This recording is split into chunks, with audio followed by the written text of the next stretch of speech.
Alrighty, sorry about the super late start. I completely lost track of time doing something else entirely. Welcome back to Wuxia Wednesdays. I'm your intrepid member of the Wulin, or just random peasant old person who you don't want to get into a fight with in a kung fu movie.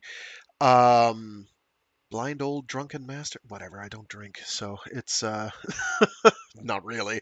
Anyway. Welcome back. We're reading through A Hero Born, which is book one of Legends of the Condor Heroes by Jin Yong. Previously on, um, Qiu Chuji, our irascible, impulsive Taoist, has made a deal in order to save. Has made a deal with the seven freaks of the South in order for everyone to save face and come away reasonably honorably. A means of testing their skill without Qiu Chuji being totally outnumbered and without the freaks of the South being completely mogged or otherwise abused by Qiu Chuji one by one, because he alone is able to beat any single one of them any single one of them. But if they wind up winning using all seven of them, it's unfair because there were 7-1. It's anyway. He comes up with a plan saying, "Hey, I've got these two women I've got to find who are the ex-wives of two dead patriots. Um, why don't you guys go try finding one? I'll try finding the other, and we will teach each one we find everything we know. And then in 18 years' time, we will have them duke it out in front of all the major martial arts practitioners that we can get gathered together in order to prove, oh, one of us is better than the other." So, time passes, and the seven freaks are looking for one of the wives. They've been close on her tail, but haven't quite been able to catch up to her and Justice Duan. Um, but it turns out it is Skyfury Guo's wife, and she winds up giving birth to Guo Jing, who is going to be our protagonist for pretty much the rest of the most of the rest of the series, almost the entire rest of the series. Um, and they're up in the sunny, rustic Mongolia. Guo Jing hangs out with Genghis Khan. Well, the future Genghis Khan. His name's Temujin. And at the very end of the bit that we just got through, um, two Chinese representatives of the Jin Empire in China, or were they the Songs? I get them confused, which is unfortunate because there is a big difference. Not, the head honchos of either faction aren't really in tune with the people, but one of them is a lot less pleasant than the other. Um, at any rate, it's Wenyan Honglie and his brother. Oh, geez, he's the prince of. Is he the prince of the song? The sixth prince of the Song Empire? I'm really upset that I can't remember this. I should know this. It's not that hard. They must be the Jin Empire. They've got to be the Jin Empire, right? Where are you? Seven Immortals? No, that doesn't help me much. Mongolians. Ah, yes, they are the Jin Empire. Yeah, Wenyan Honglie is a Jin. So, Wenyan Honglie basically is kidnapped Ironheart Yang's wife, Charity. I don't remember her last name. Charity is her name. Um, that's elsewhere. That's wherever he lays his head when he considers himself home in the Jin Empire. But he's down trying to broker a deal with the Mongolians, basically to make them part of the Jin army. Or at least a force that they can rely on the Jin army. Also to assess their battle strength. Um, and so there winds up being a battle between different Mongolians, and Wanyan Honglie and his brother are watching this and are basically like, "Oh shit, we might have a real problem on our hands." This could be seriously problematic. They're dangerous. So they're like, okay, well, we can keep them appeased with, trinkets, baubles, and titles um, for now, but we may definitely have a problem in future if for some reason they ever decide not to play ball. Like we have a large army, but they can kill our army very effectively. Each one of their men is worth like 10 of ours or whatever. So that basically puts us off where we need to be. I'm going to try and read through this next section as quickly as I can because I have limited time, unfortunately. Um, this is major, though. So if it looks like I'm going to be interrupted, I'm going to try and find one or two spots along the way real quick where I can take a break or break it off for next week. But I'd like to get through it because it kind of sets up a bunch of stuff for later, so it's fairly important. Uh, but pretty cool stuff. So you're going to find that basically with every single installment we do, there's going to be some characters doing things, the plot moving along, and then at least one fight scene. It's usually more. So there's going to be a bunch of that. That's pretty much going to be the pattern moving forward. One of the things I kind of appreciate about particularly this first volume, but the second volume as well, and going forward, is it definitely feels like a smaller form serialized pulp series, and I do mean that in the best way possible. So it's like, okay, here's like it's there is an overarching plot, but it's also fairly episodic. Um, it's not a full anthology, but it's like each episode can be taken largely on its own, um, with only some need for background to understand just who these people are. Alrighty, I'm gonna go hydrate real quick, and we will get cracking. Sorry about the delay. Again, half an hour late is bad. That is not normal. It is not going to keep being the case.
Chapter 4: A Dark Wind Blows. 1. "Take up your weapons! Another army is coming!" Wanyan Hongshi cried. Moments later, the scouts returned. "Ong Khan is here to welcome the princes in person." Temujin, Jamuka, and Sengum rode out ahead. From the clouds of dust an army emerged, led by Ong Khan. He drew close, rolled down from his horse, and knelt before the princes, flanked by his adopted sons Temujin and Jamuka. He was a heavy-set man with a head of glittering silver hair. His robe was made from the finest black panther furs fastened with a gold belt. Wanyan Honglie too dismounted, and returned the gesture of respect, but Wanyan Hongshi remained in his saddle, deigning only to cup his fists in the most perfunctory manner. "Your humble servant received advice of your treatment at the hands of the Naiman. Ong Khan began. I hope your excellencies were not too affronted. I sent my men as fast as I could. Thankfully, with your excellency's grace upon them, my 3 boys were able to prevail without my men. Ong Khan then led the Wanyan brothers back to his ger. The inside walls were lined with leopard and fox furs and decorated with the most elegant furniture money could buy. Even his personal guards were better dressed than Temujin Khan himself. Horns were regularly sounded and could be heard from miles around. The Jin princes had never witnessed such grandeur beyond the bounds of the Great Wall. Once Ong Khan's new title had been bestowed, they settled down to a banquet of spectacular proportions. Female slaves danced late into the night, and the celebrations became ever more raucous. Quite a contrast to the simple and somewhat rustic welcome provided by Temujin. Wanyan Hongshi in particular was enjoying the feast and had spotted 2 girls that took his fancy. Ideas began forming, but it did not occur to him to ask Ong Khan's permission. The kumis skins were now half empty. Wanyan Honglie turned to Ong Khan. Your heroism is known across the steppe, and even those of us from within the Great Wall have long admired your prowess. But I would like to meet some younger Mongolians of distinction. My adopted sons are the 2 greatest heroes we Mongols can claim, was Ong Khan's response. He smiled. Sengum, a son born of Ong Khan's own loins, was sitting nearby and did not take kindly to this remark. He downed yet another cup of kumis. What about your own son? Wanyan Honglie asked, noticing Sengum's displeasure. He will succeed me upon my death, of course, Ong Khan said. but in comparison to his adopted brothers, Jamuka is quick-witted. Temujin is even more courageous. He rose to his current position with only the help of his own fortitude and valor. I ask you, who wouldn't want to serve such a fine man? Is that to say Ong Khan's generals are not as impressive as Temujin's? Wanyan Honglie continued. Temujin noticed the 6th prince was trying to stir resentment among them. He prepared himself for the response. Ong Khan stroked his beard and at first did not reply. He took another long swig from his kumis skin. I don't actually know how it's pronounced. It's Koumiss. If anyone knows enough Mongolian to know how that's pronounced, please tell me. Or Komis. It could be Komis. I'll go with Komis. Not so long ago, the Nyman came past this way and stole several thousand of my livestock. Had it not been for Temujin and his 4 great generals, we would never have recovered them. He may not have many men under his command, but they are without exception all of singular bravery and skill. Your Excellency must have noticed this today. Sengum's cheeks turned a deeper shade of scarlet, and he slammed his golden cup down on the table. My current fortune has nothing to do with skill, but is merely a reflection of my adoptive father's generosity and attention, Temujin added hastily.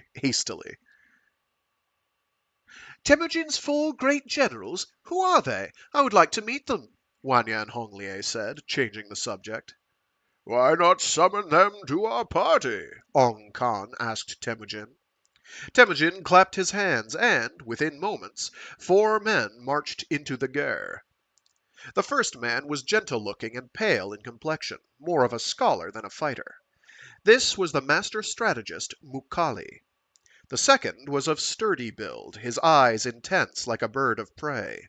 He was Temujin's good friend Bogurchi. The third, Tolwi's teacher Borokul, was short but quick in movement. The last man was covered in scars from battle, his face a bloody red. This was the man who had saved Temujin's life all those years ago, Chilayun. These were the founding commanders of the rising Mongol Empire, Temujin's 4 great generals. Wanyan Honglie could not help but admire them, and toasted each in turn. Today there was a commander dressed in black who led the charge through the Naiman ranks. What is his name? Wanyan Honglie said once the generals had finished their comice. I just recruited him. He is our newest squad leader, Temujin answered. Everyone calls him Jebe. Then why not invite him to drink with us as well? Temujin obliged and issued the command.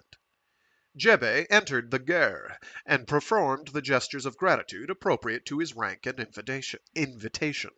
But just as he was about to drink, Sengum interrupted him. How dare you, a mere squad leader, drink from my golden cup?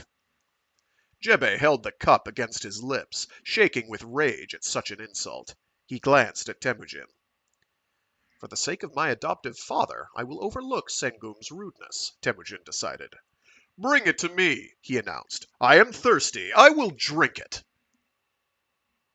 I will drink it. He took the cup from Jebe's hands and emptied it.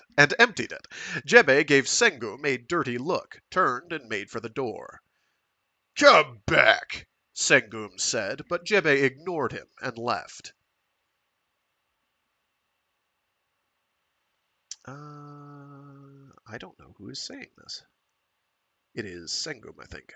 Brother Temujin may have his 4 great generals, but I have something capable of besting them all, should I choose to use it. Sengum was growing ever more enraged that things were not turning out as he wished. Sengum and Temujin were no Anda. They were brothers only in the loosest sense. Really? Really? And what is that? What force could be so potent? Wanyan Hongshi's interest had also been piqued. Come outside and I will show you, Sengum said. We are drinking. Why stir up trouble? Ong Khan said. I'm bored. Let's go and take a look.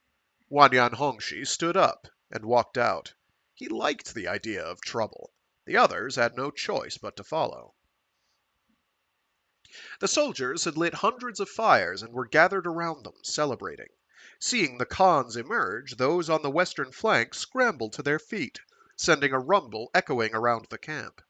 Within moments they were lined up and had settled into perfect silence. These were Temujin's men. In contrast, Ong Khan's troops to the east were slow and disorganized. Titters could be heard as they joked among themselves. Ong Khan's men may outnumber Temujin's, but they are far less disciplined, Wanyan Honglie concluded. More drink! Temujin cried. He had noticed Jebe's pained expression in the glow of the fire. A large jug was brought to him. Today's victory over the Naiman was a result of collective bravery, he announced. Because we are led by Ong Khan, Temujin Khan, and Jamuka, the men replied. But today I saw one man whose bravery deserves special mention. He charged the enemy rear no less than 3 times. Dozens of men were felled by his bow. Who do I mean? Squad leader Jebe! The soldiers answered again. No, not squad leader Jebe. Commander Jebe! For a moment there was silence. Then the men began to cheer. Jebe is a great fighter! He deserves to be commander! Bring me my helmet, Temujin said to Jelme. Jelme returned moments later and presented it to him. This is the helmet I wear into battle. This is the helmet I wear when I slay our enemies. Temujin lifted it high above his head for everyone to see. Now this warrior will drink from it. He poured the jug's contents into the helmet. Bringing it up to his lips, he drank from it and then offered it to Jebe. Jebe lowered his head in gratitude and knelt on one knee to receive the honor. He finished the remaining comice. Even the world's most precious diamond-studded golden cup could never compare to my Khan's helmet, he said quietly. Temujin smiled as Jebe passed it back to him, and he put it back on his head. Cheering erupted. Everyone in the camp already knew of Jebe's humiliation, and even Ong Khan's retinue believed Sengum to have behaved badly. Temujin is greatly revered, Wanyan Honglie said to himself as he watched events unfold. Jebe would gladly die 1,000 times for him. Jin officials believe the north to be populated by ignorant barbarians, but it is obvious we have grossly underestimated these people. And what about this thing you possess that is capable of defeating Temujin's 4 great generals? Wanyan Hongshi said, leaning back in the tiger pelt chair his servants had carried out for him. Your Excellency, are you prepared to see something very special? Sengum replied. Ha! These generals are nothing compared to my secret weapons, Sengum said to himself with a smile. Where are my brother Temujin's generals? The generals came forward and bowed before their superiors. Sengum turned and whispered something to his most trusted servant, who nodded and then ran off. Soon after, 2 loud roars reverberated around the camp, and a pair of giant golden spotted leopards appeared from behind the ger. They stalked toward them in the darkness, their eyes glowing like jade lanterns. Terrified, Wanyan Hongshi gripped the handle of his saber. Only when they came closer to the fires did he see that they were, in fact, being restrained by ropes held by 2 burly men. These men were solely charged with caring for Sengum's most prized possessions. The animals snarled and clawed, their muscles taut and ready. Wanyan Hongshi's heart convulsed, and he wriggled in his seat. The men hardly seemed capable of holding back 2 such powerful beasts. Brother, if your 4 great generals can subdue my leopards bare-handed, then I will stand forever corrected, Sengum said, turning to Temujin. Temujin's generals were incensed. First you humiliate Jebe, now you degrade us? Are we mere wolves to be prodded and played with? Is it our duty to fight leopards? Temujin could barely hide his displeasure. I love these men as I love myself. Why should I let them fight with leopards? Is that so? Sengum laughed. Then why call them your 4 great generals, or whatever their names are? Clearly they are cowards. Chila Un was particularly short of temper and could withstand these insults no longer. He stepped forward. My great Khan, they may laugh at us, but we cannot allow them to humiliate you. I will fight these beasts. Wanyan Hongshi was delighted, so much so that he pulled a ruby ring from his finger and threw it on the ground. Yours, if you win. Chila Un did not even look at the ring and instead prepared to charge, but Mukali pulled him back just in time. We are famous across the steppe for having defeated so many of our enemies, but can a leopard command an army? Can a leopard ambush or surround a whole company of men? Brother Sengum, this is yours. You win. Temujin said as he bent down, picked up the ring, and gave it to Sengum. Sengum put the ring on one of his fingers, held it high, and laughed. Ong Khan's men roared.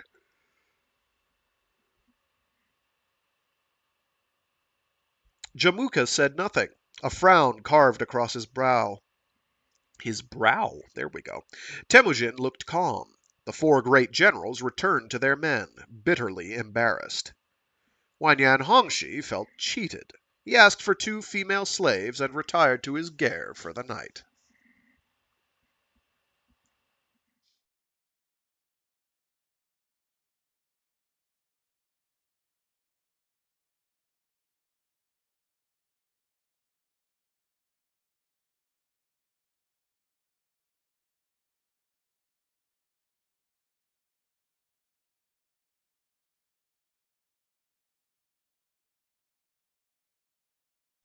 Two. The next morning, Tolui and Guo Jing were playing in the grasslands far from the main camp when they spotted a white rabbit up ahead. Tolui raised his small bow and arrow, aimed and hit it in the belly.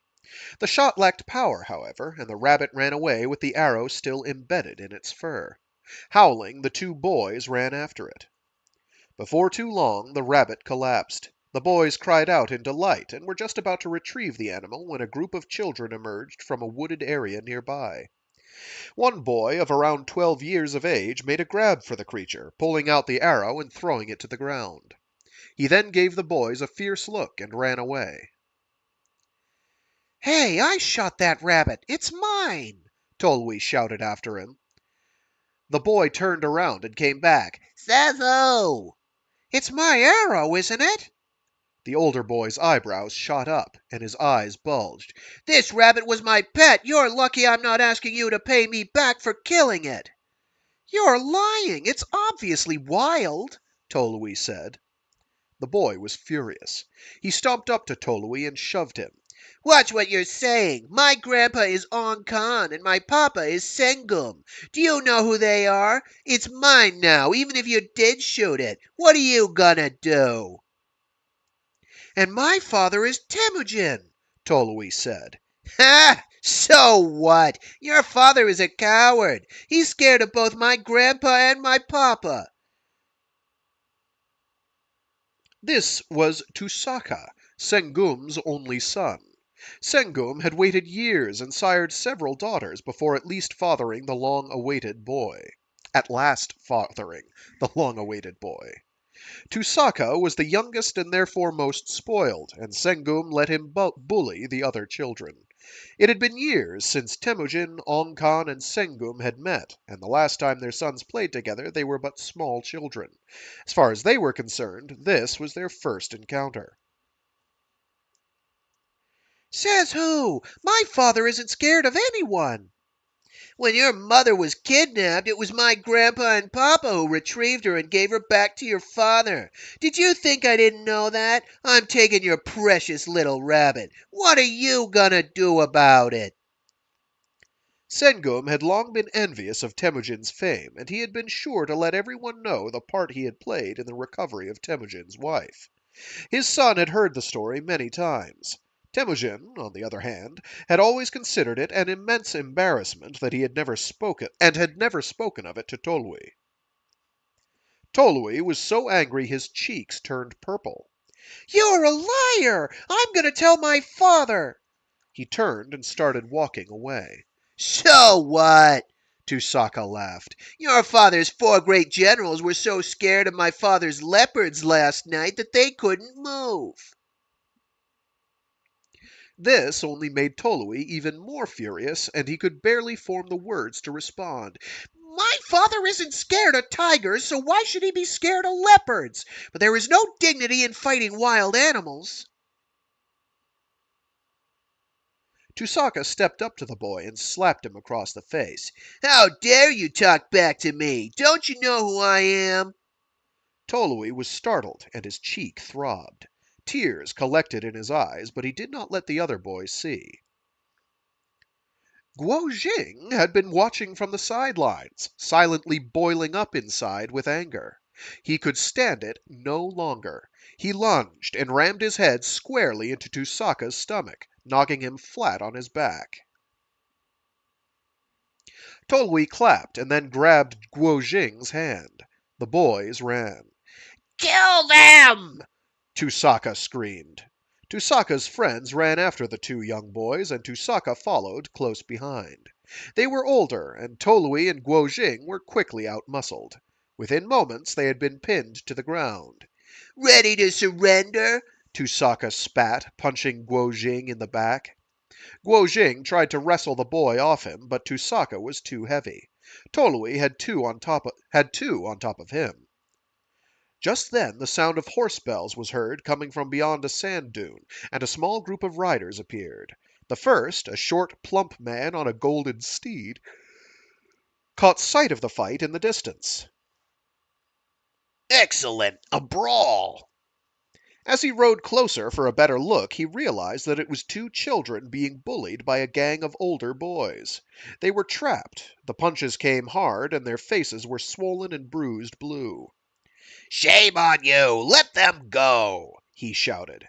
Mind your own business! Tusaka yelled back. Don't you know who my father is? I can do what I want, and there's nothing you can do about it. What a spoiled child! Let go of them! The rest of the group rode up to join the first man. "Third brother," the woman in the group said, "don't stick your nose in where it doesn't belong. Let's go." But look at them! What kind of fighting is this? It was the 7 freaks of the South. They had followed Justice Duan's trail all the way up here to the northern steppe before losing him, and for 6 years now they had been roaming the grasslands in search of Skyfury Guo's wife, Lily Lee, and the child she was assumed to have borne. Despite having learned Mongolian, they were no closer to finding them. The 7 freaks were stubborn and competitive, and they would never think to concede to Qiu Chuji before the 18 years were up. 2 against 1. We can't allow that. Jade Han hopped down from her horse and pulled the 2 children sitting on Tolui from his back. Thus freed, Tolui struggled to his feet. Tusaka hesitated for a moment, and Guo Jing seized his chance, flipping over and crawling out from between Tusaka's legs. The 2 boys then started to run. Get them! Tusaka yelled, leading the rest of his gang in pursuit. Smiles spread across their faces as the 7 freaks watched the little Mongolian children fighting, and they were reminded of their own youthful misadventures. We have to go, Kejene said. The market will close down, and we must ask around today before everyone goes home. Tusaka's gang of bullies had, by then, caught up with Tolui and Guo Jing. Now do you surrender? Tusaka demanded. Tolui, still furious, shook his head fiercely. You asked for it! The boys pounced on them again. Suddenly, a flash of cold, silver light caught Zhu Kong's eye just as he was turning away. A small dagger had appeared in Guo Jing's hand. Now who's the coward? Lily Lee had given Guo Jing the dagger Qiu Chuji had left them to protect him from evil spirits. Now he could put it to use against these bullies. Tusaka's gang shrank back. What an unusually bright blade, Zhu Kong thought. I should take a closer look. Zhu Kong had spent his entire life stealing from government treasuries and the vaults of the rich, so he was quite the expert in spotting objects of value. He pulled sharply at his horse's reins and turned back. There stood the young boy, dagger in hand. It flashed blue again in the sun. There could be no doubt this was a weapon of rare quality. But how did it end up in the hands of a little boy? He looked at the children more closely, and only then did he notice they were all wearing expensive shirts made from leopard skins. All except the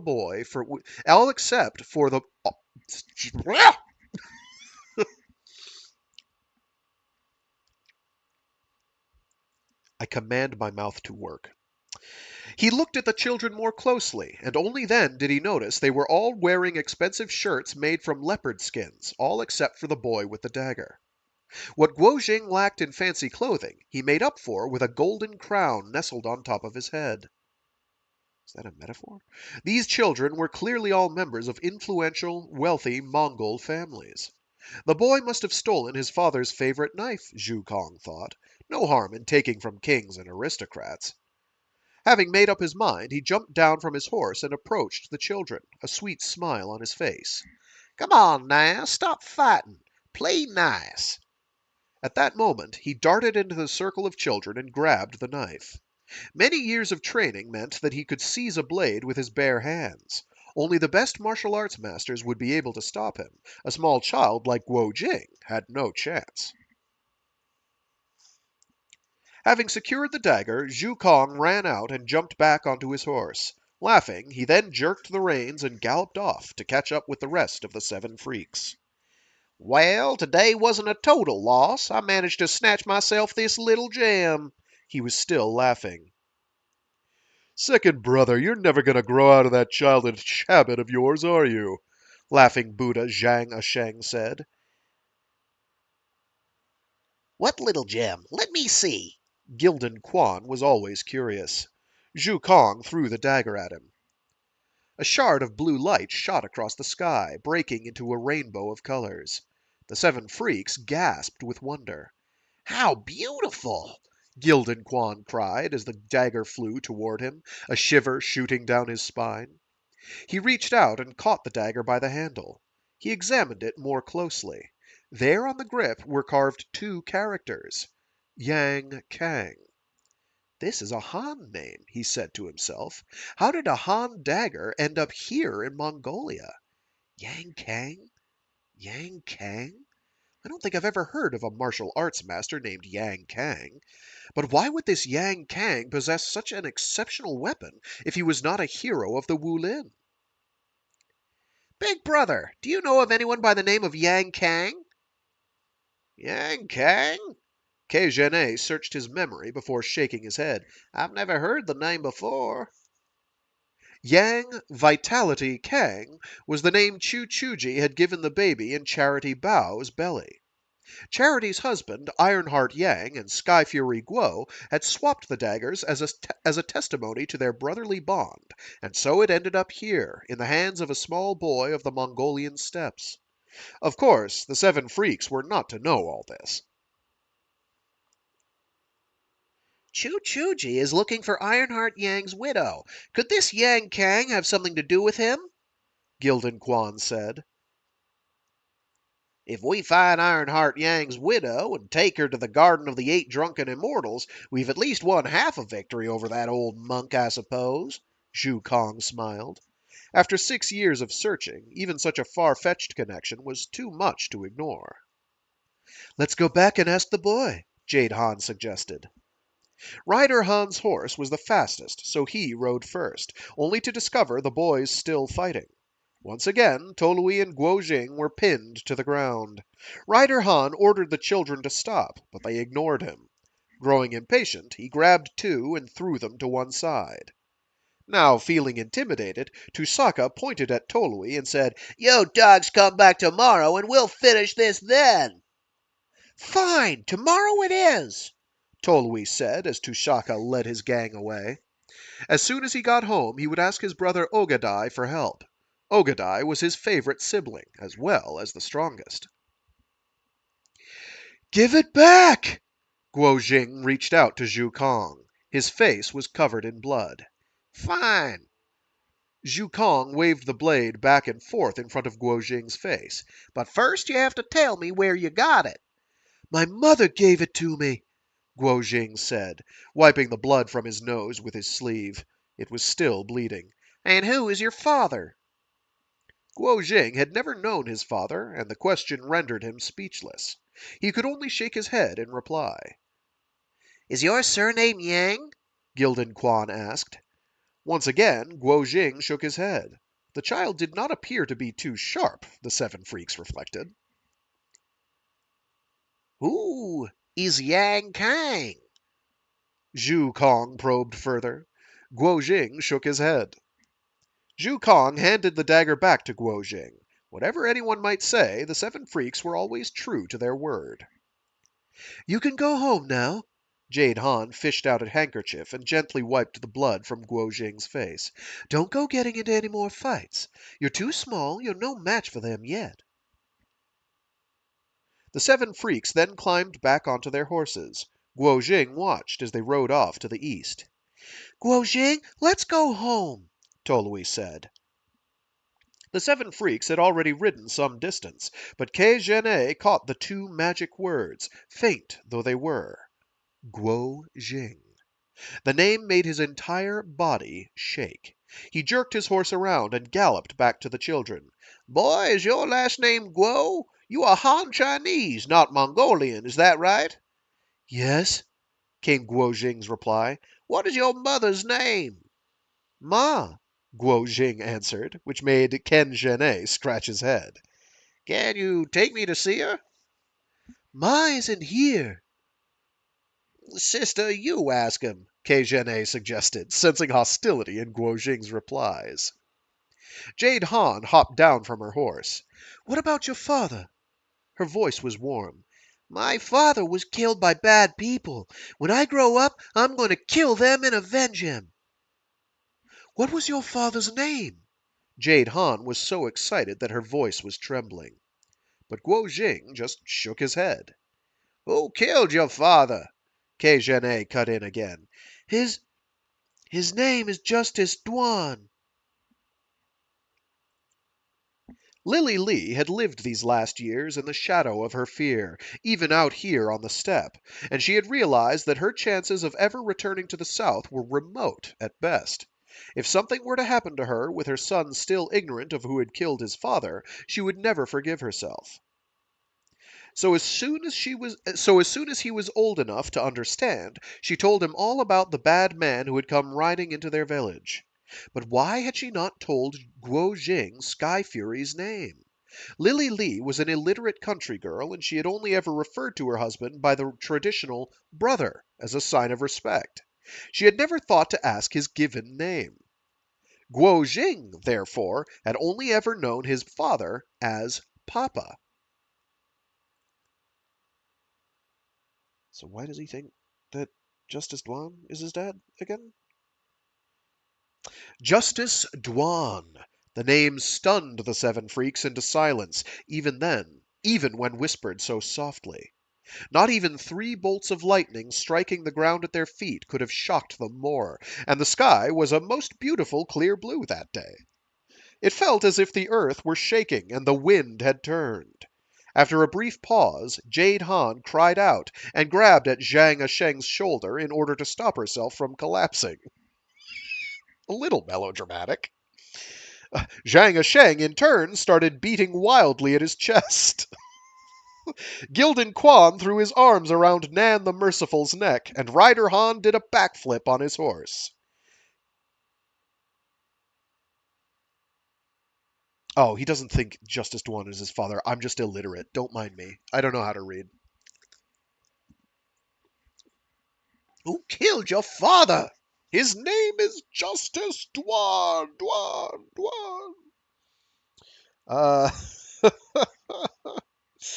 oh boy. Gildan Quan threw his arms around Nan the Merciful's neck, and Rider Han did a backflip on his horse. Zhene threw his head back and laughed, while Zhu Kong spun on the spot.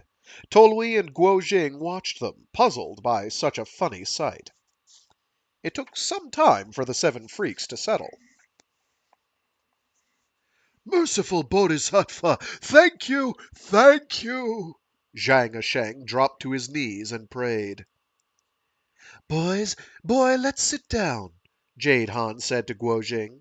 But Tolui tugged at Guo Jing's sleeve. He was in a hurry to get home and speak to Ogadai, and he had a bad feeling about the 7 strangers with their strange accents and even stranger behavior. Yes, they had helped him scare off Tushaka and his friends, but now he wanted to leave. I have to go, Guo Jing said. He took hold of Tolui's hand, and together they began to walk away. Hey, you can't go now. Your friend can go home by himself, Rider Han said, a note of desperation in his voice. Rider Han's pockmarked face scared the 2 little children, and they started to run. He chased after them and was about to wrap his chubby fingers around the back of Guo Jing's neck when Zhu Kong stopped him. Brother, your manners. Zhu Kong lightly slapped Rider Han's hand. Zhu Kong then ran round in front of the 2 little children, picking up 3 stones from the ground. I'm going to do some magic. Do you boys want to see? Guo Jing and Tolui were curious enough to stop and watch. Zhu Kong held out his right hand, placed the stones in the middle of his palm, and clenched his hand into a fist. Gone, he said, opening it again. Indeed, it was empty. The boys were amazed. Zhu Kong then pointed at the hat perched on top of his head. In there! He then removed it, revealing the pebbles inside. Guo Jing and Tolui clapped their hands and squealed in delight. Just then they heard the cries of a flock of wild geese making their way toward them in an arrow formation. Honk! This gave Zhu Kong an idea. Now my brother will show you a trick. He fished out a handkerchief, handed it to Tolui, and pointed at Kejene. Blindfold him. Are we playing hide and seek? Tolui asked hopefully as he put the blindfold on Kejene. Isn't Kejene blind already? I'm pretty sure Kejene is the blind one. No, better than that. He's going to shoot a wild goose out of the sky, Zhu Kong answered, producing a bow and arrow. That's impossible. I don't believe you, Tolui said. As they were talking, the wild geese flew straight overhead. Zhu Kong flicked his wrist and tossed the 3 stones in his hand into the sky. The stones shot straight upwards, startling the birds. The lead goose squawked and began turning in formation in another direction. Kejene drew his bow as far back as it would go, and released, hitting a goose square in the belly. The bird whistled to the ground and landed with a thud, the arrow still in its stomach. Tolui and Guo Jing exploded into whoops and cheers.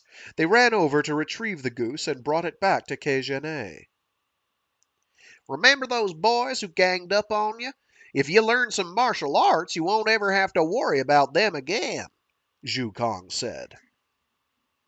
We're going to fight them again tomorrow, and I'm going to get my big brother to help, Tolui said. Get your big brother to help? Zhu Kong scoffed. Only weak children do that. I'll teach you some moves, and I guarantee you will beat those boys tomorrow. 2 against 7? Yes.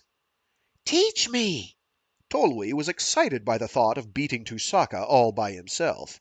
How about you? Don't you want to learn too? Zhu Kong asked Guo Jing, who was standing farther away, looking hesitant. Ma told me I shouldn't fight. I don't want to make her angry. Little coward. Rider Han smiled. If that's true, then why did you fight those boys just now? Zhu Kong pressed. Because they started it. So what are you going to do when you come face to face with Justice Duan? Kejene said. I'm going to kill him. Guo Jing's eyes flashed a fiery red. Your father was an expert in martial arts, and yet Justice Duan still managed to kill him. How are you going to avenge your father if you don't learn? Kejene's question silenced the young boy. You're going to have to, Jade Han concluded. See that mountain over there? Zhu Kong pointed at a solitary peak to his left. If you want to learn martial arts, then meet us up at the top tonight at midnight. But you must come by yourself. No one else can know about this, apart from your little friend here. Do you think you're brave enough? Are you scared of ghosts? Guo Jing could not take his eyes away from Zhu Kong, but Tolui was growing impatient. Teach me instead. I want to learn. Zhu Kong grabbed Tolui's wrist, hooked his left foot behind the boy, and moments later Tolui was on the ground. Why did you do that? Tolui demanded as he climbed back to his feet. That was kung fu. Can you do it? Zhu Kong smiled. Tolui was a clever child and understood. Copying Zhu Kong, he pretended to trip an imaginary foe. Teach me something else. Zhu Kong faked a punch at Tolui's face. Tolui dodged to the left, but Zhu Kong had his right hand in position, waiting. There was no force behind the punch, however, and it barely nudged Tolui's nose. Teach me something else! Tolui was enjoying himself. Zhu Kong bent down and pushed his shoulder upward into the little boy's stomach, sending him flying into the air. Gildan Quan jumped up, caught him, and gently put him back on safe ground. Mister, teach me something else! You'll be able to fight off most adults with just those 3 moves, Zhu Kong smiled. That's enough. He turned to Guo Jing. Can you do them?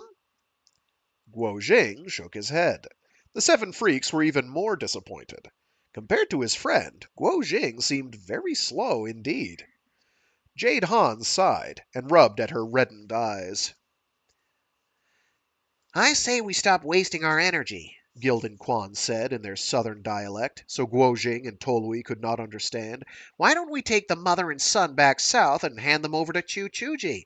We may as well admit defeat. The boy doesn't have it in him. He has no natural understanding of kung fu. Zhu Kong agreed. He doesn't have an ounce of fight in him. I don't see how we could win. Ryder Han added. You can go home now, Jade Han said to the two children, waving them away.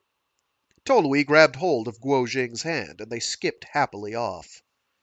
The seven freaks had spent 6 long, hard years searching the steppe for Guo Jing. Their joy at finding him had been fleeting in the extreme. Perhaps it would have been better if they had never found him. Ryder Han beat the ground in frustration, whipping the sand into a whirlwind. The other freaks tried to calm him, but he would not stop. Only Woodcutter Nan the Merciful was yet to speak. What are you thinking, fourth brother? Kejene asked.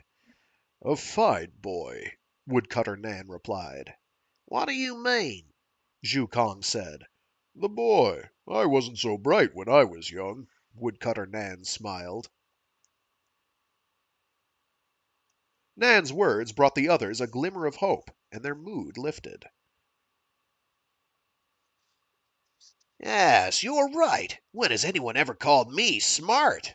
Zhang Sheng added, looking across at Jade Han.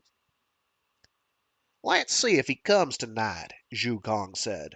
Not likely, Gildan Quan said. I'm going to find out where he lives first.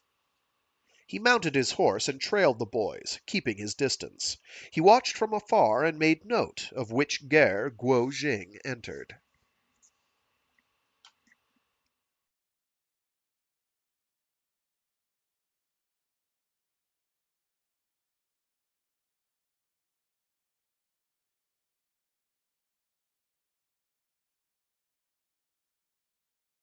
That night the seven freaks waited for Guo Jing on the deserted hilltop, watching the stars move through the sky. By 9:45 there was still no sign of the boy.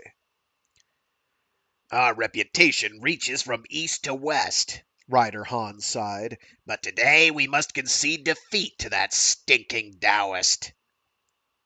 The Quanzhen sect is resisting the Jurchen in the north, protecting the Chinese there. Zhu Kong said. They are patriotic and virtuous. The seven masters are exceptional in all aspects of the martial arts. Everyone in the Wulin admires them, and Qiu Chuji is considered the foremost among them. Losing to him will not destroy our reputation. And in any case, we are saving an honorable patriot's line of descent. There will be praise once our friends in the south find out. Zhu Kong's words brought comfort, and the other freaks nodded in agreement. In the west, layer upon layer of thick black cloud was building. Above them, the sky was still a clear, deep blue. An anxious gust of wind blew its way from the northwest, and the moon hovered high above, ringed by a yellow halo. It looks like rain, Jade Han remarked. He's not coming. Then we will go to him tomorrow morning, Zhang Sheng said. The boy is allowed to be a bit dull, but we have problems if he's afraid of the dark. Ay-ya! Kejene shook his head. Look, what's that? Ryder Han said, pointing deep into the bush. There, illuminated by the moonlight, were 3 strange-looking white objects. Gildan Quan went to investigate. 3 piles of neatly stacked human skulls. It must have been the children who arranged them like this. Wait, what's that? Second brother, come quick! His sudden change in tone unsettled the others. The 7 freaks rushed over, all except Kejene. Look at this! Gildan Quan picked up one of the skulls and handed it to Zhu Kong. Zhu Kong inspected it and observed 5 holes in the cranium, into which he slotted his fingers and thumb. Almost a perfect fit. The gap for the thumb was too big, and the one for his little finger a bit tight. This was no child's toy. Yeah, it's a bowling ball. Zhu Kong's face fell. He bent over and picked up two more skulls. These, too, had the same holes punched into them. Could someone have made these holes with their fingers? He asked himself. But surely no one could break through bone with their fingers. The thought was terrifying. Were they made by some kind of man-eating mountain monster? Jade Han asked. Yes, definitely a monster of sorts, Ryder Han said. But what monster would arrange the skulls in such neat piles? Gildan Quan muttered to himself. How have they been arranged? Kejene joined them. In 3 pyramids, each consisting of 9 skulls, Gildan Quan said. In 3 layers, am I right? 5 on the bottom, then 3, then 1 on top? Yes, Gildan Quan said in surprise.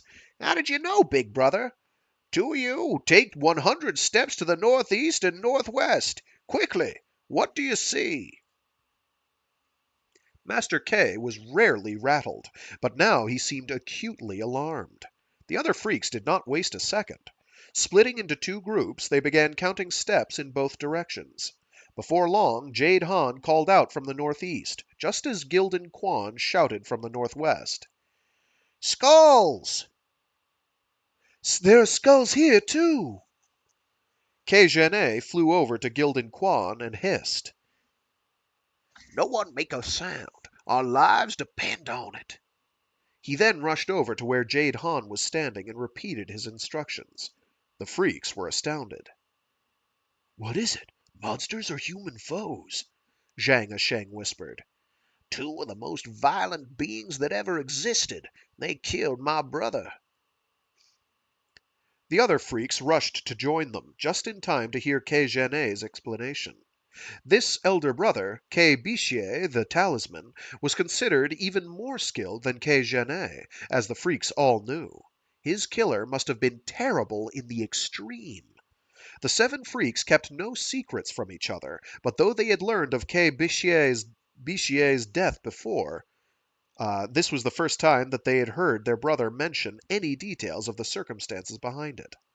So Ke Bishie is spelled Ke space Bixie. It looks like K Bixie. That can't be right, so I'm assuming it's K Bishie. I might be wrong.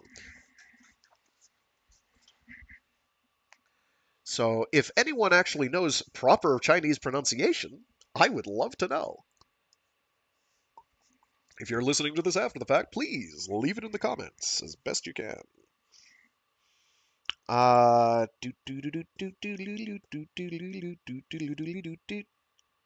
we are. Kejene picked up a skull and felt for the holes. He slotted the fingers of his right hand into them. They managed it. They finally managed it, he mumbled, before turning to the others. Are there 3 piles here, too? Yes, Jade Han said. 9 skulls in every pile? 1 pile has 9, the other 2 8, Jade Han again. Count the ones over there, too. Jade Han ran over, before returning moments later. 7 in each pile, all newly decapitated. There's still flesh on the bone. Then they'll be back soon, Kejene said quietly, handing the skull to Gildan Quan. Replace this. Don't leave any sign that we were here. Gildan Quan arranged everything as it had been, and returned to Kejene's side. Everyone was looking to their big brother, waiting for an explanation.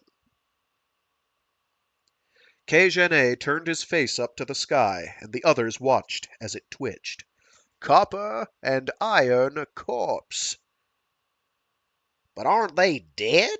Zhu Kong said in disbelief. How can they still be alive?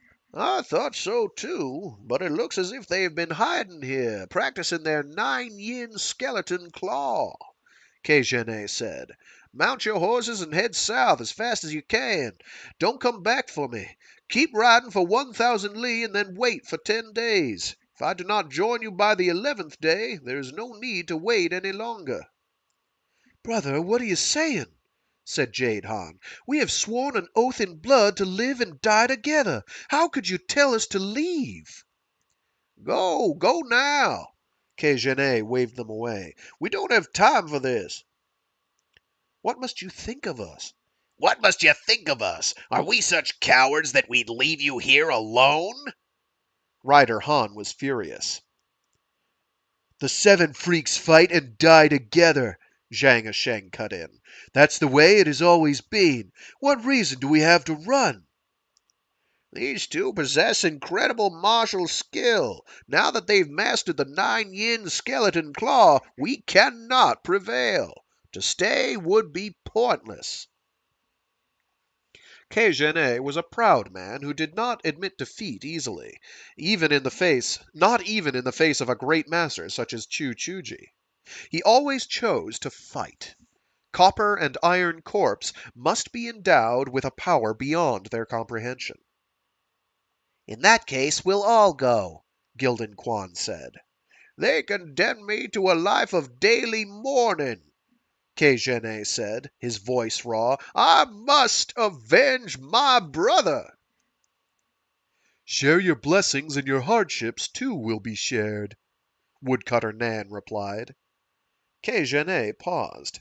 His martial family valued loyalty above all else. To even suggest they leave without him must have offended them greatly, he realized. But they were putting themselves in great danger. Fine, but you must be careful, he said. They are married. Copper Corpse is the husband, Iron Corpse the wife. Together they are known as Twice Foul Dark Wind. They'd started practicing the 9 yin skeleton claw about 2 years ago, and, in doing so, killed many a fine warrior of the Jianghu. My brother was invited to help stop them, and he sent someone to ask me to join them. But we were looking for Lily Lee. I didn't want to abandon our search, especially as we had just received new clues as to her whereabouts, and as they already had many great fighters for their cause, I decided I was not needed. I never expected it to take us so long to find Guo Jing. I was told about my brother's fate at the hands of Twice Foul Dark Wind last spring, and only then did I hear their story and learn of the real extent of their kung fu. I knew I would not be able to avenge my brother's death for some time, and fearing the consequences for my martial family, I decided not to tell you. Awfully convenient. So all that happened in the time skip. All of that happened in the time skip. 6 years or so. Actually, I think it's more than that now. Kejene paused. Sixth brother, take 100 steps to the south and check if there is a coffin. Gildan Quan counted his steps. 99, 100. No coffin. He looked more carefully. There, poking through the dirt, was the corner of a stone slab. He tried pulling at it, but it would not budge. He turned and waved at the others, who rushed to join him. Zhang Sheng and Rider Han stooped down, and together they pulled and panted and at last loosened the lid. The 7 freaks peered into the grave beneath. By moonlight they could make out 2 bodies, dressed in Mongolian robes. Those demons will be back soon to use their bodies for practice.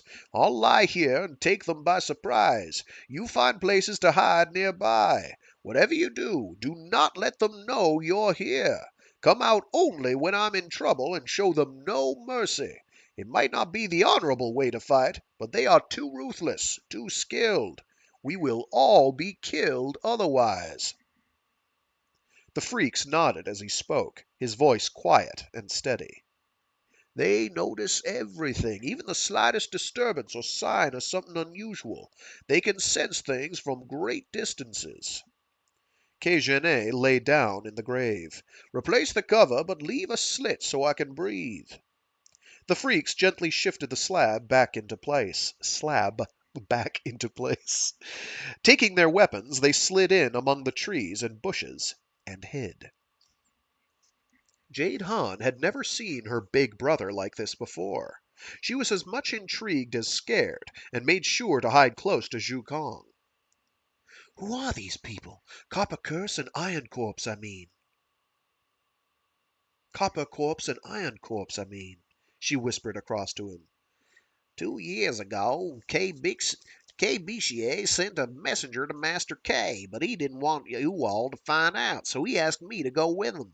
He wasn't sure if the messenger was who he said he was. The man told us that Copper Corpse and his wife, Iron Corpse, were disciples of the Lord of Peach Blossom Island out in the Eastern Sea. Peach Blossom Island? Then that means they're from Zhejiang, just like us? Zhu Kong nodded. That's right. People say the Lord expelled them. They are skilled to be sure, but also cruel in the. They are skilled to be sure, but also cruel in the extreme. They come and go like ghosts. Our friends in the Jianghu said they disappeared after killing Master K's brother.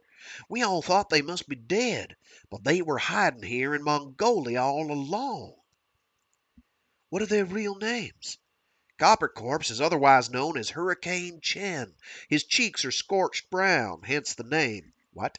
His expression always deathly still. I guess wind burn, maybe? I don't know. And Iron Corpse? Her name is Cyclone May. Big Brother mentioned something called 9 Yin Skeleton Claw. What kind of kung fu is that? I don't know. I've never heard of it either. Jade Han glanced across at one of the skulls close by. Its black, cavernous eye sockets were staring out at her. A shiver went through her, and she turned. Why didn't Big Brother tell us? Maybe. Before she could finish, Zhu Kong's hand clapped over her mouth, and he pointed down the hill. Jade Han poked her head up from the bushes and saw a long shadow in the distance skimming across the sand. I should have been keeping watch, not chatting, Jade Han said to herself. Within moments the shadow had reached the foot in the hill. It belonged, in fact, to two figures moving at great speed, as if glued together. Such monstrous kung fu, Rider Han said to himself.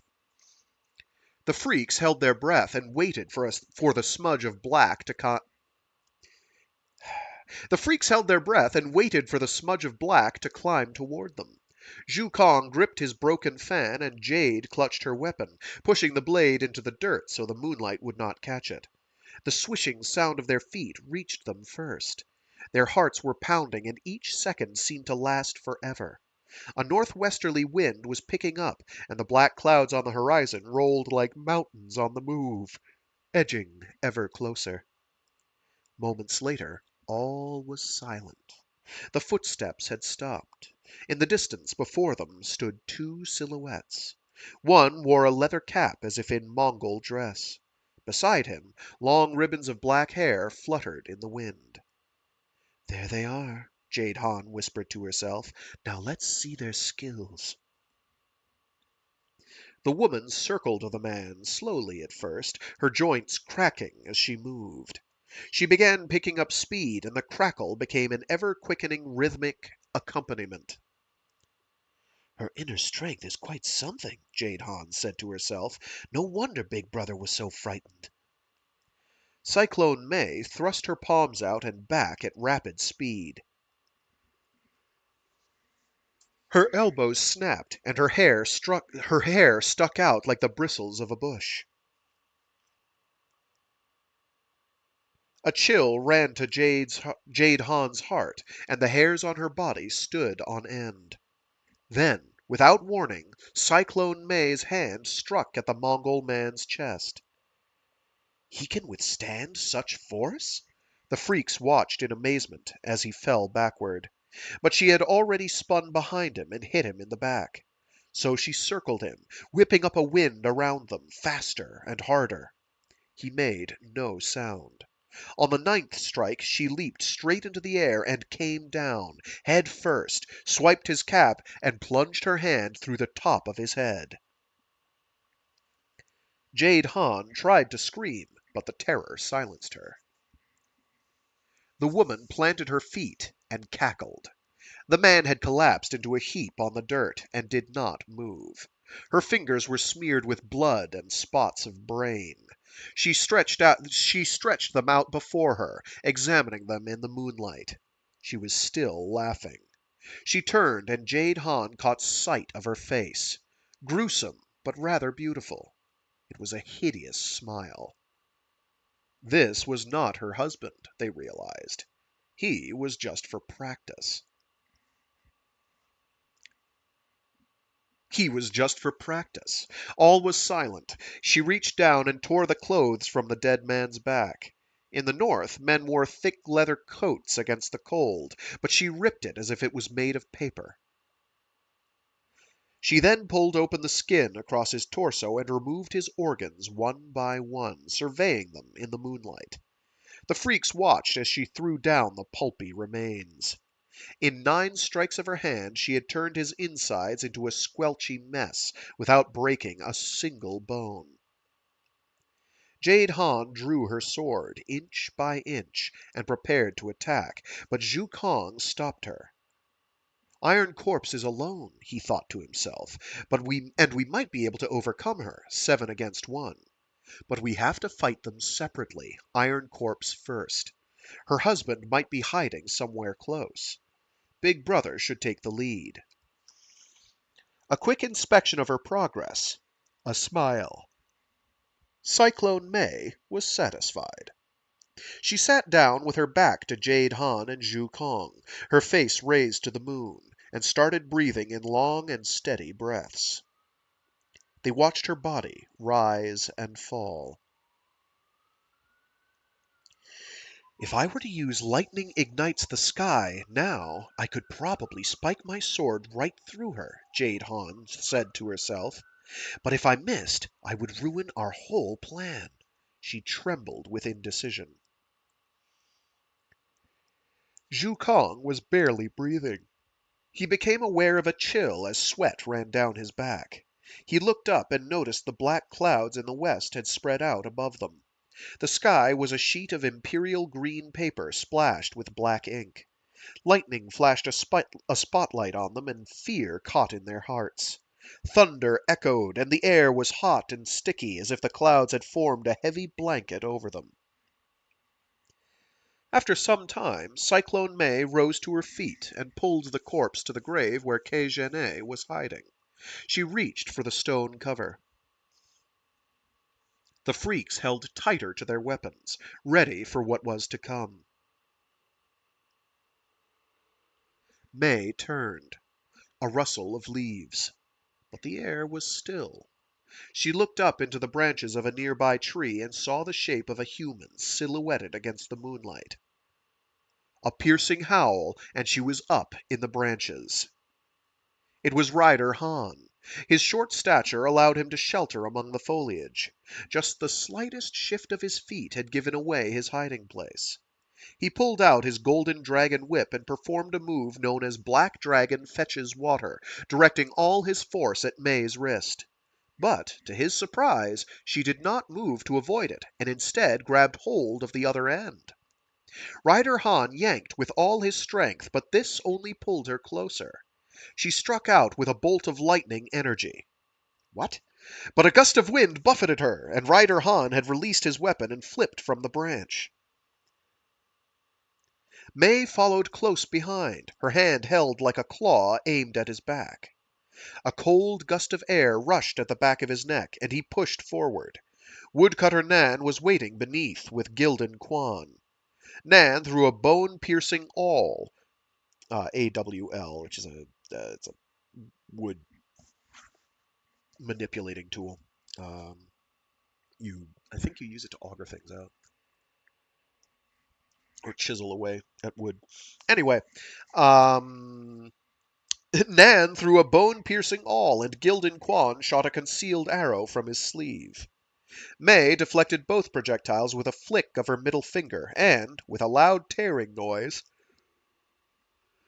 ripped a piece of Rider Han's shirt. He tapped his foot, intent on shooting up into the air, but May had already landed in front of him.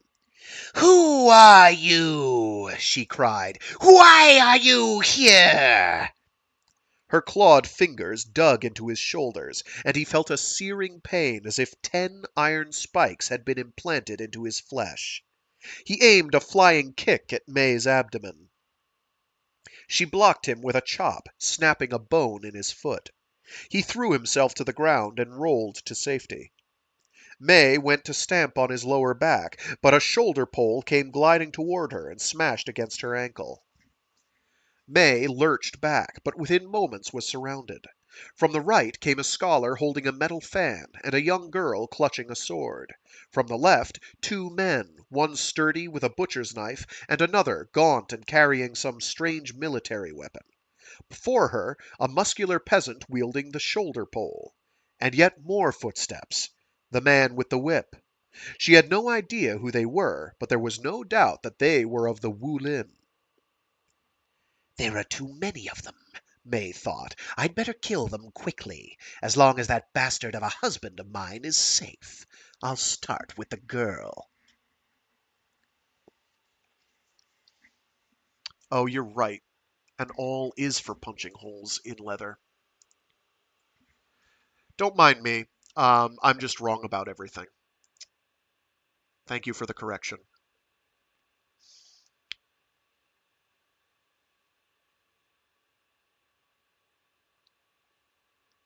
Where are you? She leaped at Jade. Oh, yeah, I'll start with the girl. She leaped at Jade Han, her claws aimed straight at the young girl's face. Zhu Kong launched his iron fan at the arching pool vital point on the inside of May's elbow, but she was unaffected. She went again for Jade Han, who met the attack with a mist hangs over the river, slicing her sword at May's arm. May flipped her wrist and reached for Jade Han's blade. Jade shrunk back, just as Zhu Kong struck once again at May's elbow. The move should have paralyzed May's arm instantaneously, but instead Zhu Kong watched it extend toward him as she grabbed at his head. Zhu Kong avoided her talons only at the last moment. Doesn't she have any vital points? He asked himself, shaking. Rider Han found his whip, and, brandishing their weapons, the freaks closed in from all sides. But May's hands were as if made of steel, and she countered each move with a scratch of her nails. The freaks recalled the holes in the tops of the skulls and shrank back with fear. And it wasn't just her hands. The rest of her body seemed to be equally resistant to their attacks. Gildan Quan struck her twice in the back with his weights, but to no effect. She seemed only to fear the back with his weights. What? She seemed only to fear Zhang Sheng's knife and Jade Han's sword. Sorry, I misread the line.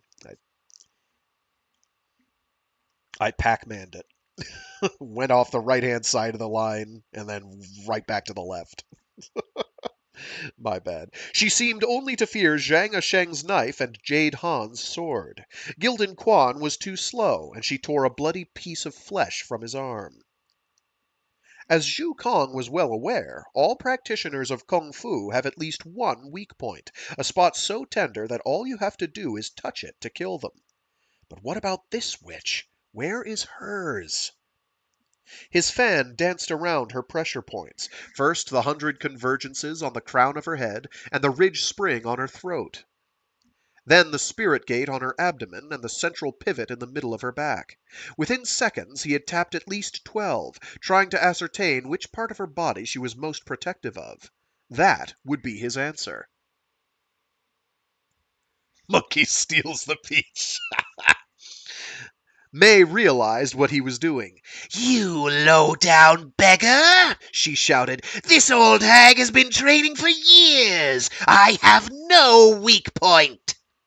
She snatched Zhu's wrist, but he was quick, and before she could dig her nails into his arm, he flipped his wrist over and placed his fan into her palm. There's poison on that fan. May froze, and then dropped it. Zhu Kong pulled away. He examined the back of his hand. It was scored with 5 bloody stripes. A cold sweat crept across his body.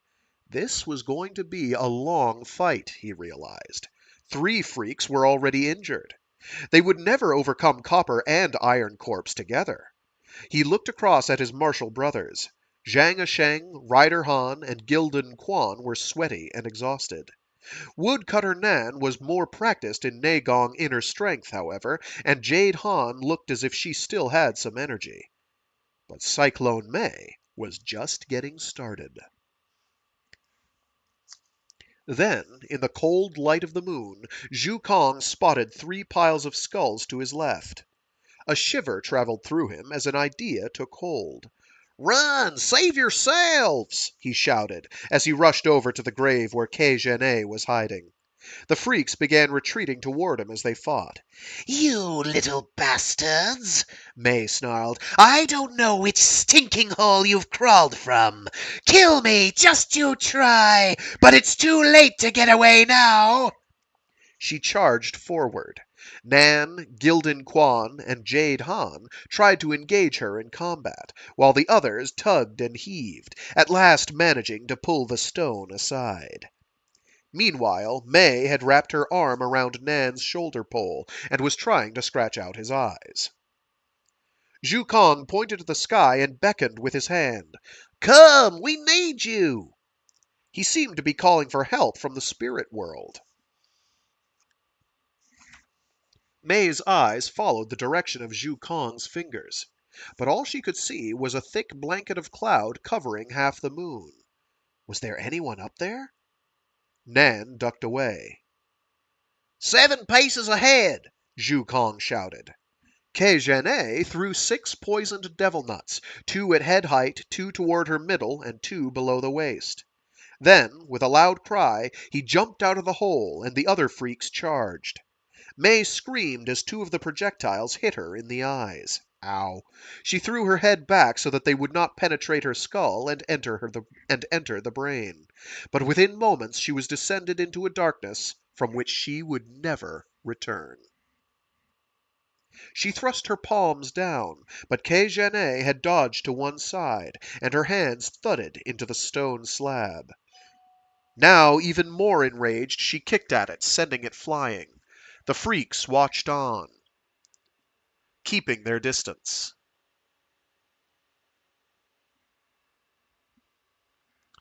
May scrabbled around in her blindness, grabbing and scratching. Zhu Kong gestured to keep the others back. She was a crazed tiger, a she-devil, pulling at trees, breaking branches, kicking up sand. The freaks held their breath. She began to feel a tingling in her eyes. The poison. Who are you? She cried. Tell me, so I know before I die. Zhu Kong gestured at Qiu to stay silent, but realized his brother would not be able to see. Cyclone May! Qiu's voice was sharp, like a shard of ice. Do you remember a fellow kung fu master by the name of Flying Divine Dragon, Bixier the Talisman? I am his brother, Qiu, suppressor of evil. A long cackle burst from May's throat. I've never seen you before, old fellow. You come to avenge Flying Divine Dragon's death with poisoned devil nuts? That is correct. May sighed and did not reply. The moon had almost disappeared behind the clouds, and the light that remained was dim and almost cold to the touch. They all felt it. May was still, as if turned to stone, whip in one hand, the other limp by her side. A gray light glinted from her long, sharp nails. A long, silver python whip was coiled up like a snake on the ground before her. It was a powerful weapon, but she was yet to master it. It was her 9-yin skeleton claw they feared. The wind beat at her hair so that it stood like spikes from her forehead. Jade Han was positioned in front of her and watched as 2 streams of blood flowed from her eyes and down her neck. Brother! Zhu Kong and Gildan Quan shouted together, but Qiu had already sensed the rush of air at his chest. He drove his staff into the dirt and flew up, landing in the top branches of a nearby tree. May's whip had not met its target, and she was propelled forward. She wrapped herself around Qiu's tree, lodging her nails into the bark. The move had taken them all by surprise. Had their eldest martial brother reacted a moment later, he would have been skewered on her talons. May responded with a strange and piercing howl that carried far on the wind. She was calling her husband Copper Corpse for help, Zhu Kong realized. Kill her! Summoning all his energy, he aimed at May's back. Zhang Sheng took a nearby stone and launched himself at her head. Unlike Brother Kay, she was not used to relying on her hearing alone for defense.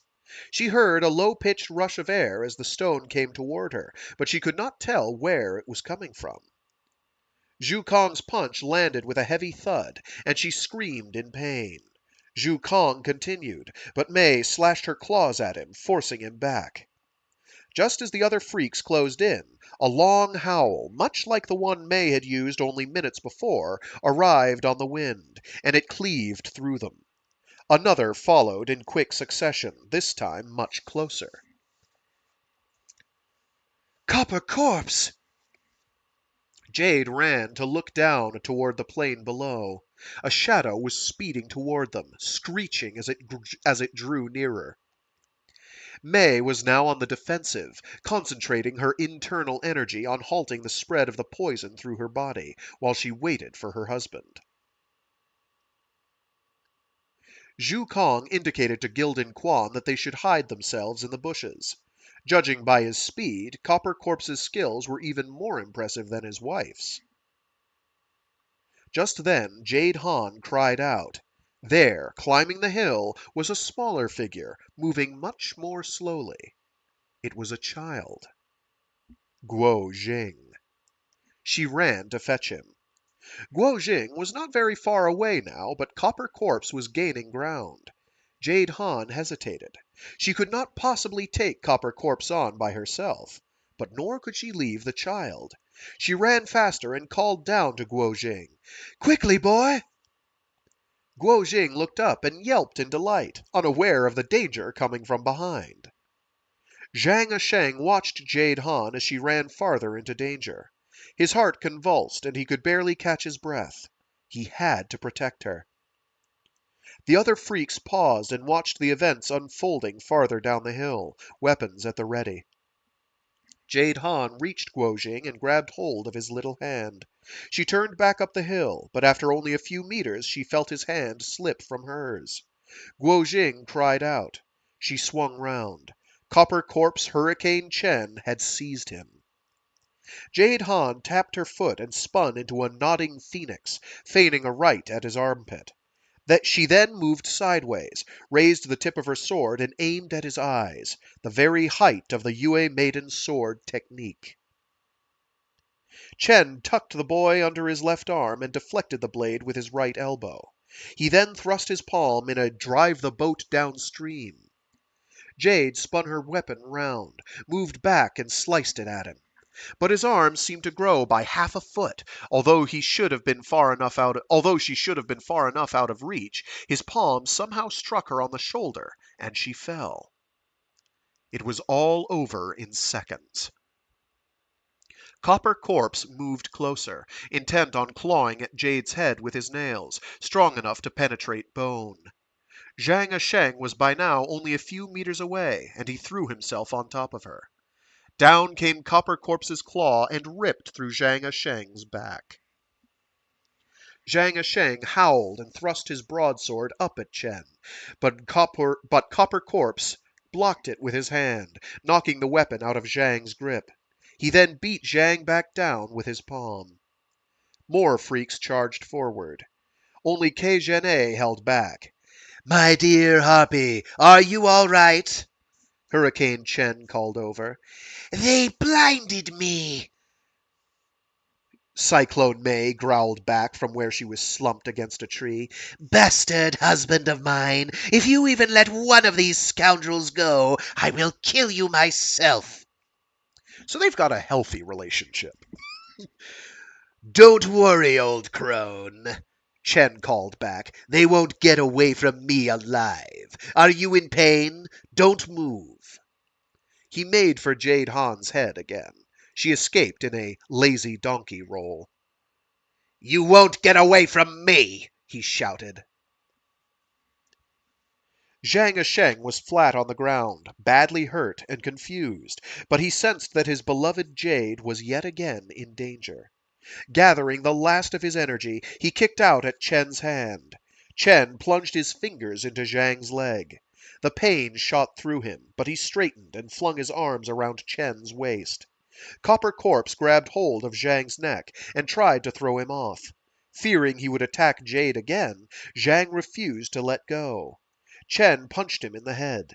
Zhang fainted, and his arms flopped. Meanwhile, Jade had clambered to her feet and now launched herself at Hurricane Chen in a twirling display of Qinggong lightness kung fu. Fifth brother, are you hurt? The other freaks were now close. Zhu Kong and Gildan Quan were first to lunge at Copper Corpse with their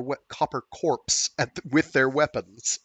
Chen was surprised to see so many accomplished practitioners of the martial arts so far out here on the steppe. Old hag, he shouted, who are they? They follow Flying Bat They follow Flying Bat Kejene, brother of Flying Divine Dragon. We've never met these dogs before, but they will die today. But Copper Corpse could not conceal his concern for his wife's injuries. Dearest crone, is it serious? Will you make it? Kill them quick, May snarled back. I'm not dead yet. But Chen could tell it was bad. The fact that she was not coming to his aid was sign enough. Still, Kejene held back. Hurricane Chen threw Guo Jing aside and launched himself at Gildan Quan. But Gildan Quan ducked, grabbed Guo Jing, and somersaulted out of Chen's way, in a move known across the Wulin as the mischievous cat catches the mouse. He executed the move perfectly, impressing even Chen. Copper Corpse was cruel by his very nature, and the stronger his opponent, the more he wanted to make them suffer a painful death. Because he's just so well adjusted. Moreover, an attack on his wife was an attack on him. Twice Foul Dark Wind had trained in two of the Wulin's most dangerous techniques, the 9-yin skeleton claw and Heartbreaker palm, and Chen had mastered almost the full repertoire of both. He howled and propelled himself into attack. But Rider Han too charged forward, and at the very last moment rolled onto the ground, where he began striking at Chen's legs in a move known as Rolling Whip. Thus distracted, Chen felt a blow to his back from Nan's shoulder pole. He yelped, spun around, and scratched back. Nan did not have time to pull back his weapon, so he bent backward into an iron bridge. He heard a cracking sound and watched in amazement as Hurricane Chen's arm extended at the elbow, his bony hands grazing off the top of his brow. Near misses were common in fights among masters of the Wulin. But just as he thought it had extended to its limit, Chen's arm reached for his forehead. How was he going to get out of this? Chen's palm was now just above Nan's face, his finger poised to puncture his skull. Give me 1 sec. This is an important message.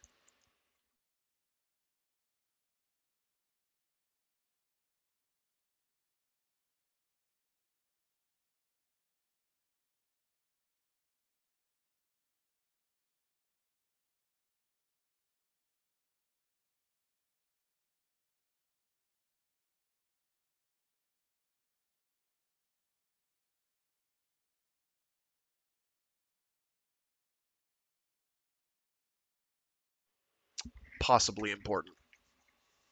I may have to break off. Oh, we only have like 2 pages. I think I'll be fine. I might get a phone call in a second. Oh, Jesus, like 4 pages, whatever. 6 pages. I know how to read. I can count good.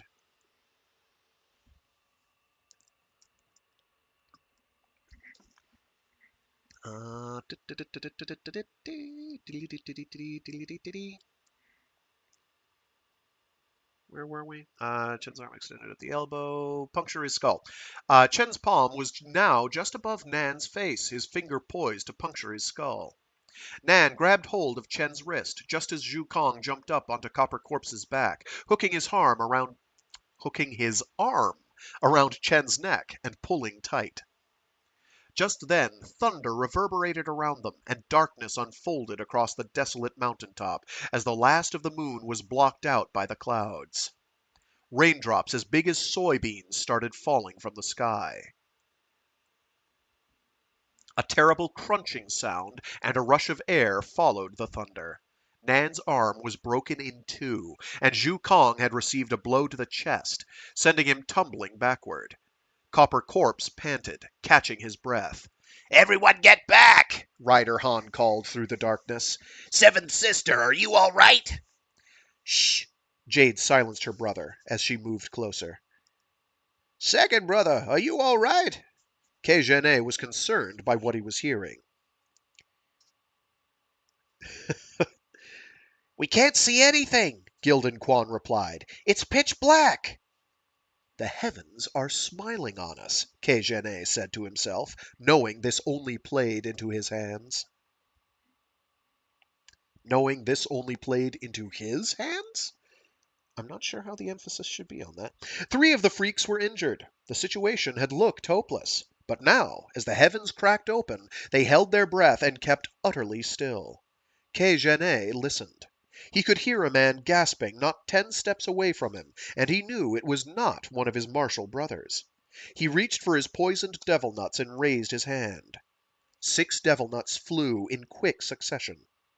But Hurricane Chen sensed them coming and jumped, narrowly dodging all 6. Now he knew where they were coming from. Silently he lunged forward, his claws ready. But Qiu had leaped to the side and, from his new position, thrust his staff outward. Fighting by night and day were all the same for him.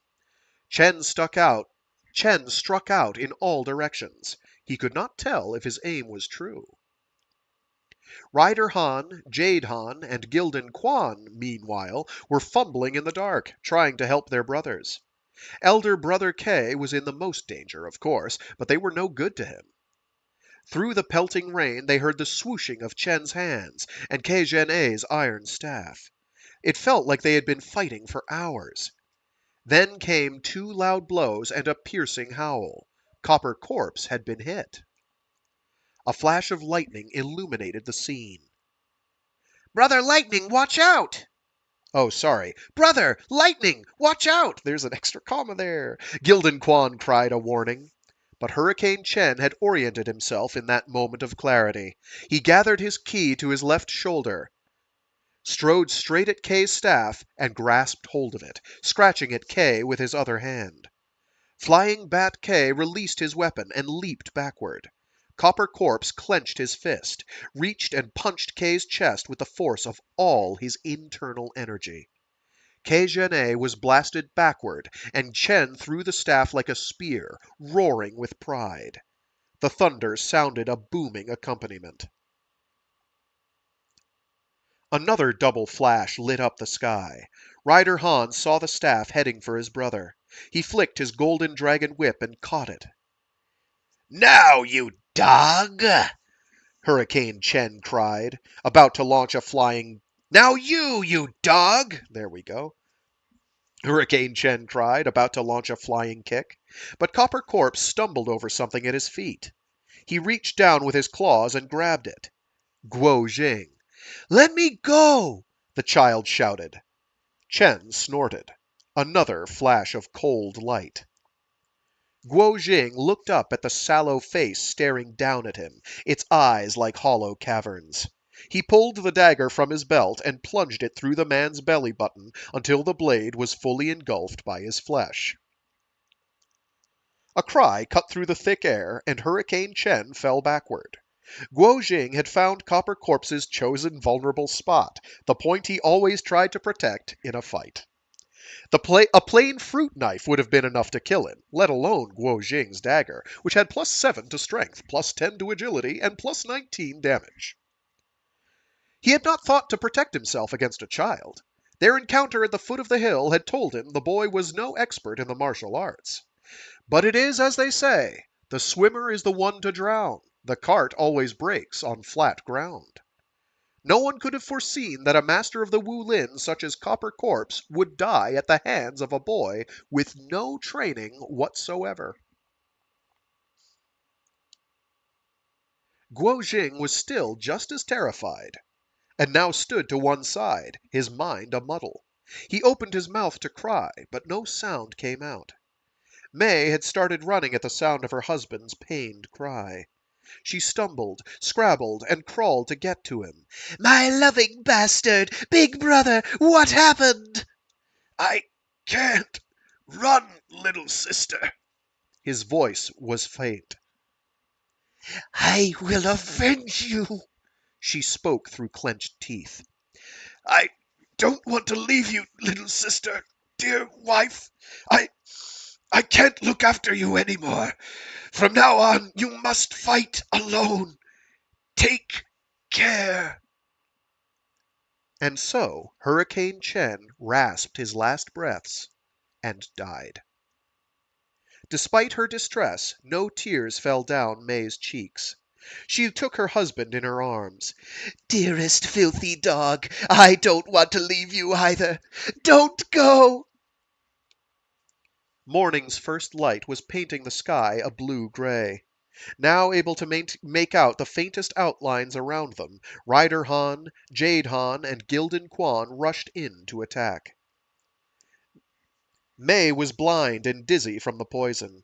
Kei iron devil nuts would have killed her long ago, were it not for the years May and her husband had spent learning 9 yin skeleton claw, ingesting small quantities of arsenic to increase their internal strength, neutralizing the more toxic elements through regularized breathing techniques. It was a ridiculous method, to be sure, but it had at least given her a certain level of immunity, which served her well now. Thus agitated, she put up her last defense, swift and fierce. The freaks could not get near her. Rider Han was becoming increasingly impatient. Our reputation will be good only for sweeping the floor if anyone finds out the freaks cannot overcome Cyclone May, blind and injured, he thought to himself. He kept changing the speed and direction of his whip and cracked it 3 times against her back. Jade Han noticed her stumble. She and Gildan Quan moved in. Just as they thought they had her, an angry gale rose, thrashing up the dirt and gravel into a wild dance. The black clouds above once again cut out all remaining light. The freaks dropped to the ground and waited for the storm to pass.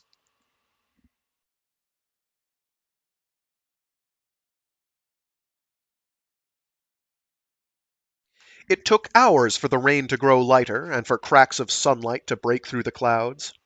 Rider Han scrambled to his feet and howled. May had disappeared, along with her husband's body. He looked around him. There, lying on the ground, his fellow freaks were soaked through. He caught sight of Guo Jing's face peeping out from behind a nearby rock. 3 of the freaks were unhurt, and they started tending to their brothers. Nan the Merciful had broken an arm, but thankfully that was the extent of his injuries.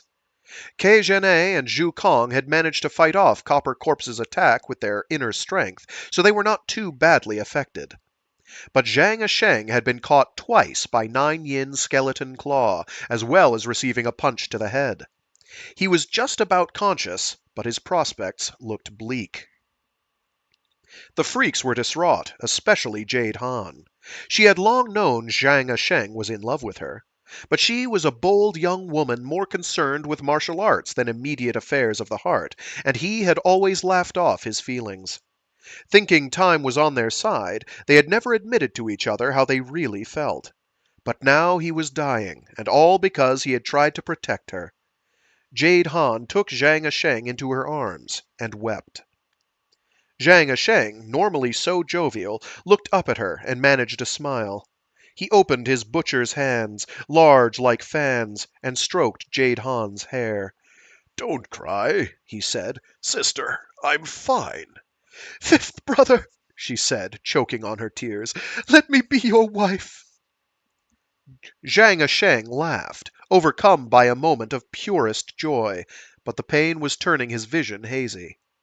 5th brother, don't worry. In my heart I am already wedded to you. I'll never marry anyone else as long as I live. And once I die, we will be together forever.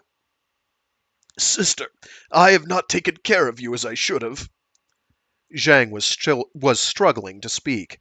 I don't deserve you. You took the very best care of me. I've always known that. I've always loved you. Zhang Sheng smiled as if he had never smiled before. With his eyes full of tears, Zhu Kong turned to Guo Jing. Did you come to learn martial arts from us? Yes. Then from now on you must do as we say. Guo Jing nodded. We will be your Shifus, Zhu Kong said through his tears. but your fifth Shifu is about to return to the heavens, so go to him and pay your respects. Guo Jing did not understand what Zhu Kong meant, but nevertheless he approached the injured man and kowtowed before him, making sure to tap his forehead against the ground several times. Zhang Sheng forced a smile. That's enough, he grimaced. You're a good boy. I won't be able to teach you my skills, but that's just as well. They would have been no use to you. I'm big and clumsy and too lazy to practice. I relied on my strength. If only I'd put in more effort, I wouldn't be lying here today. He was losing consciousness. Jade Han put her ear to his lips and heard him whisper, Teach him well. Don't let that stinking Taoist win. Don't worry, the 7 freaks never lose, she whispered. Zhang Sheng chuckled one last time, closed his eyes, and departed. The freaks were overcome with sadness. They had spent the last few years in each other's company, day in, day out, searching for Lily Li and her son. Now one of their brothers was lost, here, in a strange and cruel land. After the tears had run dry, they dug a grave and buried him. The sun was already high in the sky by the time they had covered his final resting place with a large rock to mark the site. Gildan Quan and Ryder Han went looking for Cyclone May, but any footprints she might have left had been wiped away by the storm. They traveled for miles without finding any trace before returning to the hill. She can't have got far in the desert without being able to see, Zhu Kong said. Big brother hit her with his poison devil nuts. She's probably dead by now. Let's take the child home first and treat our wounds. Then those who were not hurt last night can take up the search. The freaks nodded, shed their last tears on their brother's grave, and left. And that is where we will call it for now. We're almost halfway through the book. Oh, wait, there's more. I forgot. There's the appendix. Yes, except it's useful, not useless. And is that page? We did the Nyman. Here we go. So the appendix. We have the term. Oh, wait, I don't think we got to that one yet, did we? No, we don't have any appendix ones. Never mind, I take it back. So yeah, with that, I got a dip. Thanks to everyone who tuned in. If you are tuning in after the fact, I do these live every Monday, Wednesday, and Friday, starting at about noon Eastern Standard Time, 12 o'clock, noon. Today was a late start because I was busy doing other things and lost track of time. My bad. But normally it is at noon. With that, I've got to leave you. Stay safe, stay sane, and be decent to each other. See you all next time.